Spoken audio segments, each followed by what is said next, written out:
E agora com o nosso bloco de entrevista, o convidado de hoje do Rio Claro Notícias é o presidente da Comissão de Segurança da OAB, Adriano Marque, ele que também é presidente do primeiro Conseg de Rio Claro. Boa tarde, Adriano, muito obrigada pela sua participação, aceitar o convite aqui no nosso dia de estreia.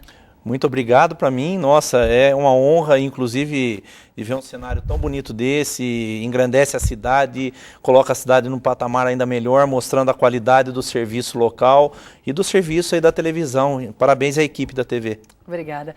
Olha, o Adriano também, ele que é vice-presidente da UDAM, que trabalha diretamente com a Fundação Casa de Rio Claro. E este é o tema para iniciar a nossa conversa, Adriano, porque nós vivemos uma situação crítica quando envolve menores, né, no mundo do crime, na criminalidade. Então, eu queria que você deixasse claro em que situação o adolescente infrator ele deve ser apreendido, porque a gente acompanha muitas situações em que ele até vai... Ele é levado para o plantão policial e volta para as ruas e sem nenhuma estrutura, né? Então, em que situação que ele deve ficar apreendido? Em situações, a priori, que envolvem violência.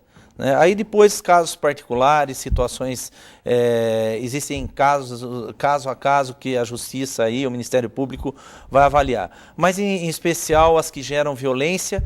E infelizmente, Janaína, a tendência aí da jurisprudência, a tendência dos tribunais é deixar de apreender traficante juvenil. Isso é lamentável. Porque a gente vê tanta vontade de se alterar, por exemplo, baixar a menoridade penal, e não tem estrutura para isso. É isso que eu digo, não resolve. Agora, porque aqui, como eu relatei, nós vemos muitas situações em que o adolescente ele é apreendido traficando, ele assume o tráfico, daí ele é levado lá para a delegacia e liberado por um familiar que muitas vezes também já é envolvido com o crime também. Ou seja, ele não tem uma estrutura para mudar essa condição que ele vive, não é mesmo? Exatamente. Isso mostra o quê?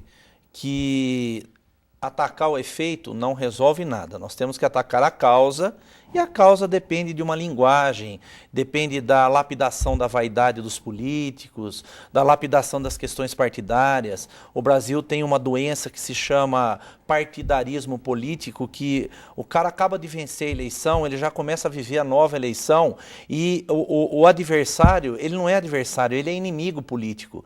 E a sociedade fica à margem dessa interpretação. Enquanto isso acontecer, as causas não vão ser atacadas como devem. E quando você diz combater a causa, o que seria exatamente? Criar ações, oferecer oportunidade para esses adolescentes? O que seria? O que você diz com isso? Primeiro, identificar os locais de fábrica, de risco, os bairros que mais geram, obviamente que isso é um trabalho de levantamento de informações.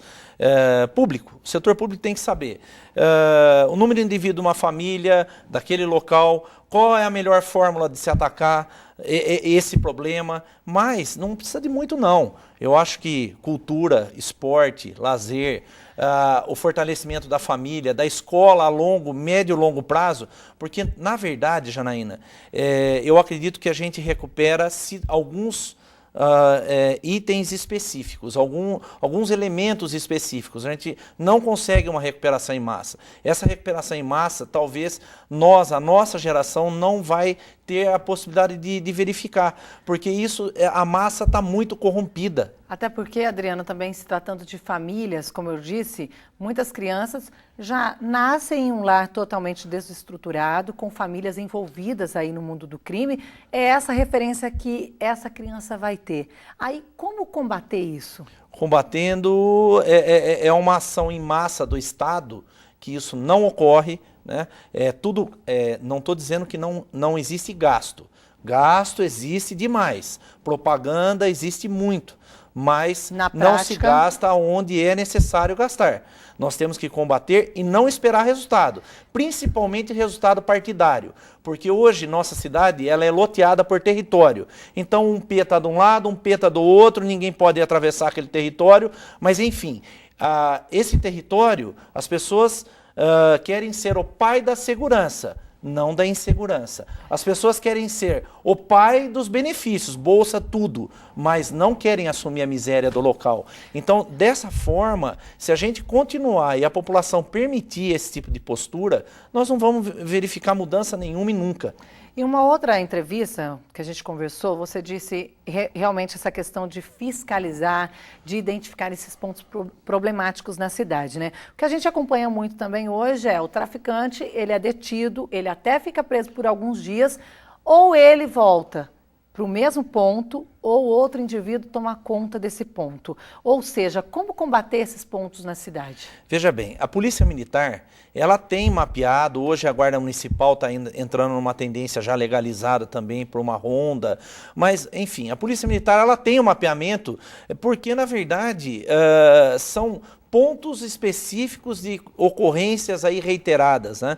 Porém, você prende o indivíduo, utilizando um estabelecimento comercial para uma prática ilícita, aquele local continua sendo frequentado porque ele funciona normalmente. A administração municipal falha e muito. Aliás, a Polícia Militar, eu tenho em documentos 466 ocorrências da Polícia Militar em 2013. Eu não verifiquei uma atuação concreta do município, concreta que eu digo, para mudar essa realidade. Por quê? Autuar esse estabelecimento, exatamente, saber se está regularizado. Exatamente. O importante, Janaína, é assim, a classe média baixa, a classe baixa, ela não tem área de lazer por falta de investimento público. Então o lazer do pobre é aonde? No bar. Já que o lazer do pobre é no bar, tem que ter um lugar decente para o pobre frequentar. Adriano, só voltando a falar da questão do menor rapidinho, um levantamento aí feito pelo Ministério Público Estadual apontou que as unidades da Fundação Casa no Estado estão superlotadas, inclusive aqui em Rio Claro, né? Essa informação em Rio Claro, ela procede? A Fundação está superlotada? Aqui em Rio Claro não procede. Eu posso dizer por Rio Claro, aqui eu tenho orgulho do trabalho da equipe parceira, inclusive, da nossa equipe, da equipe parceira. É um trabalho psicopedagógico muito bacana.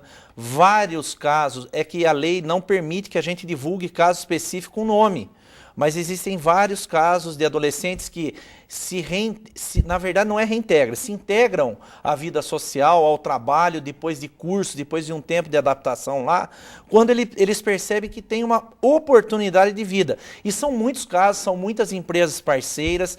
Aí, quanto à lotação, isso daí não somos nós que coordenamos, é o Estado que coordena. Qual que é a capacidade hoje? Quantos menores antigamente, a gente conta? Quando nós assumimos, que foi quando instalou a unidade em Rio Claro, foi um desafio da UDAM, 56 vagas, e hoje, por força de ordem do Estado, passou a ser 64. Mas tem capacidade para isso? Tem estrutura para isso, não é... Ao meu ver, não é o ideal, mas a produção, a causa não sendo contida, como eu te disse, a produção em massa está pesada e foi necessário a adequação de toda a estrutura para atender os 64.